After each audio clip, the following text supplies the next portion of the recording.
Travelers are no longer required to wear masks on public transportation after a federal judge overturned the mandate, calling it unlawful.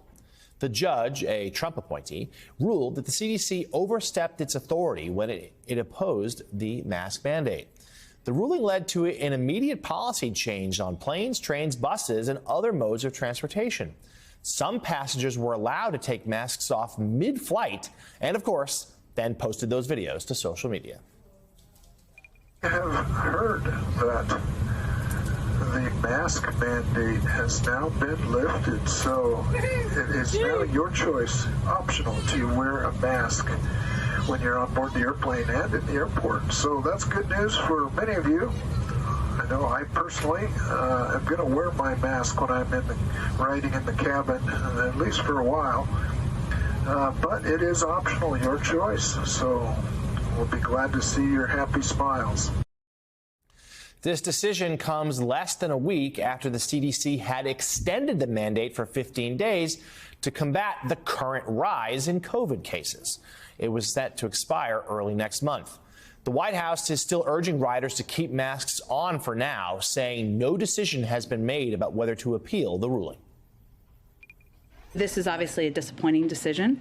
The CDC continues recommending wearing a mask in public transit.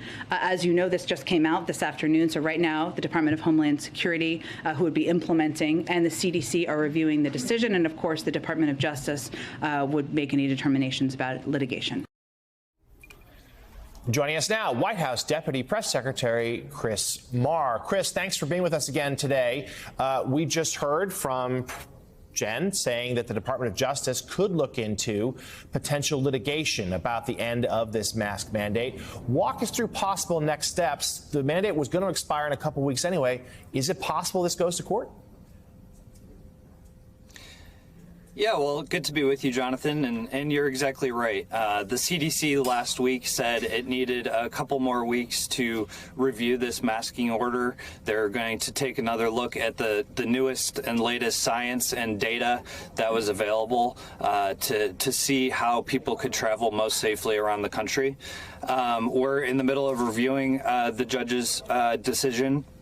That's agencies within the federal government, and ultimately it'll be a decision from the DOJ on whether to appeal or what the next steps might be legally. But as you heard, and as you've kind of talked about earlier in the show, CDC still recommends that people mask during indoor public transportation settings, and so we encourage people to, if they feel comfortable, to continue to follow those CDC recommendations to mask.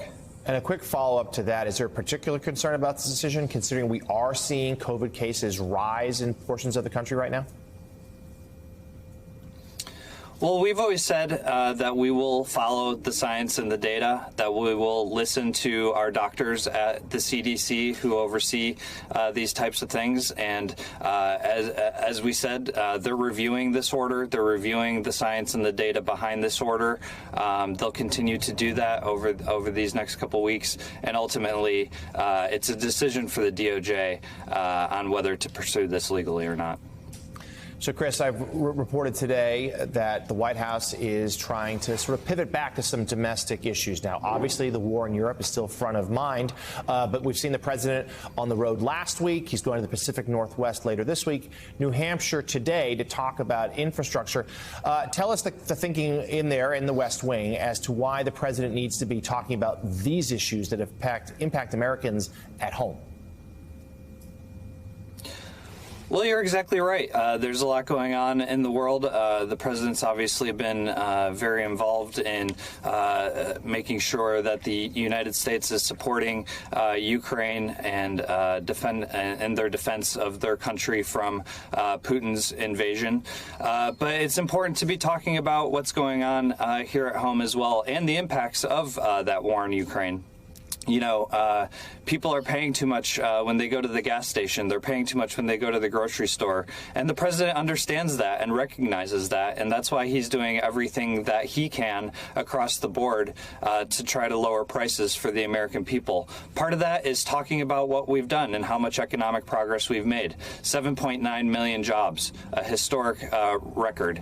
3.6% unemployment rate, a place where economists didn't think we'd be for another couple of years. But we have more work to do. That's why he's going to New Hampshire today to talk about the bipartisan infrastructure law that we passed and the money that's going to be going to our nation's ports. The ports are a place of entry for a lot of goods that enter the United States. And this infrastructure law will invest in our ports to make sure that goods are getting from the ship to the shelf as quickly as possible and hopefully lower prices for the American people. Chris, very quickly, we're up against the time here. Speaking of Ukraine, has a decision been made yet about sending a U.S. delegation to Kyiv?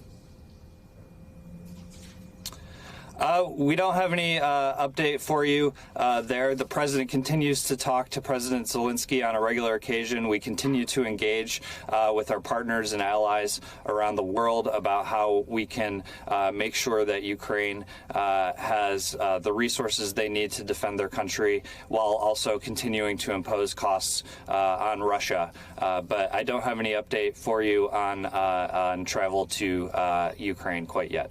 All right. Well, we appreciate that. White House Deputy Press Secretary Chris Maher, good to talk to you this morning. We will speak to you again soon.